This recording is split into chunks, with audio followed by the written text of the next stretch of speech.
Coming up next. Well, I think my favorite part of my job right now is when people see their first image on the monitor, like when they're in the studio and they see their photo pop up. A lot of them will just be like, put their hands to their mouth and be like, that's not me. Like, I don't even look like myself. Like, they're so happy.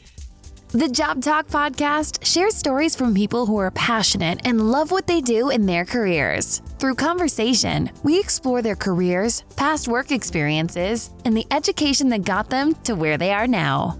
We are putting together a Career Crisis Ultimate interview series. We are asking experts to give their best advice and guidance around work anxiety, career pressures, career goal setting, and ultimately career transformation. To learn more about this special interview series and get notified when it's available, please visit our webpage at thejobtalk.com/help. This is the shortened version from our in-depth conversation. Please visit thejobtalk.com to find the full episode. Today's guest is Jeanette Sesay. Here's our job talk with a headshot photographer. How are you finding being an entrepreneur and owning your own business as opposed to being an employee of a large university or a technical institute like NAIT? I found it very, because I have a lot of ownership on it. It's all on me. And so I found it very exciting, and I had a hard time falling asleep at night when I was like designing my website and building my portfolio, coming up with different ideas and trying to find new models and people who would pose for my portfolio. That was just so fun. I found it like, I don't know, I just got so much energy from it, and it was very motivating, I think. Whereas at NAIT, you just kind of like, people tell you what to do, or at the university, other people have ideas and you just fulfill the vision. Whereas for me, I have the vision and I can come up with my ideas and research different equipment that's out there. I found it really fun.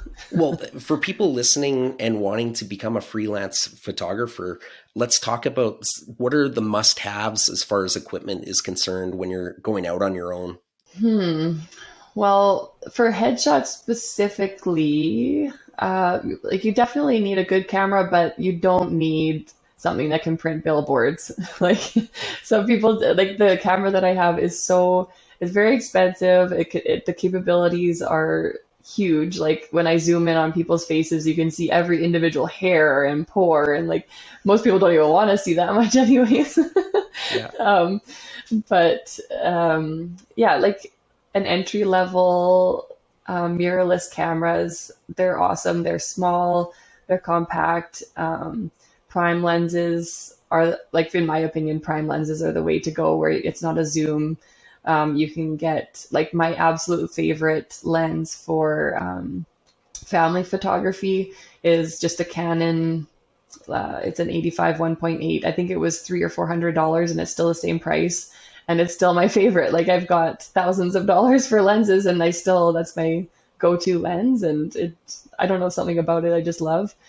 And just learning natural light. Like, you don't have to have the big softbox and all the triggers and the receivers and all this stuff. Like, if you know how to use a really nice soft window light, or like even overhead shot, like garage lighting is awesome. There's lots you can do with just natural light.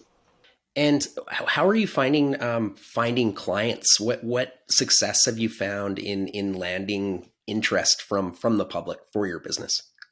A lot of it, I mean, like any business, it's word of mouth. So if people have friends or coworkers, then it spreads that way.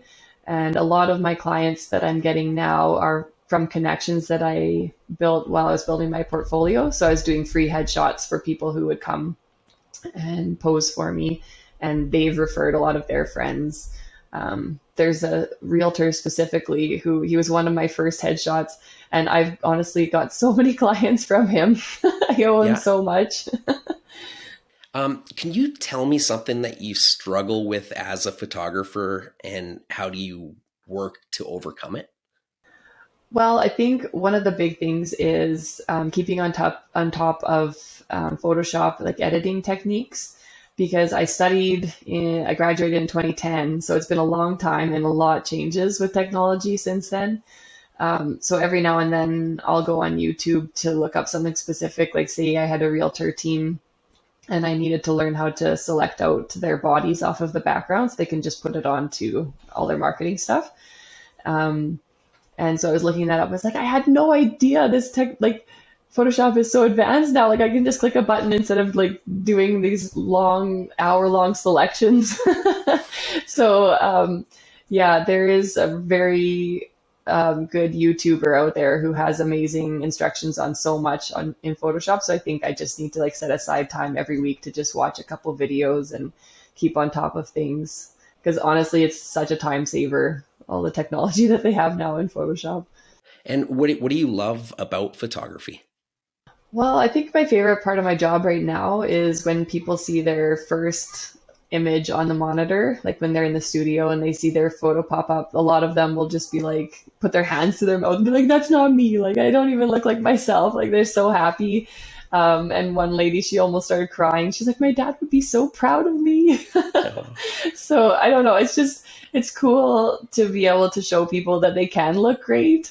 And like a lot of times people will say, oh, I'm not photogenic. I'm like, well, you just haven't had the right photographer. Like you've got to have great lighting and just knowledge about how to pose and get people to smile naturally. Thank you for tuning in to the Job Talk podcast. For more information, please visit us at thejobtalk.com. Our podcast music was created by our friend Mike Malone in Edmonton, Alberta, Canada.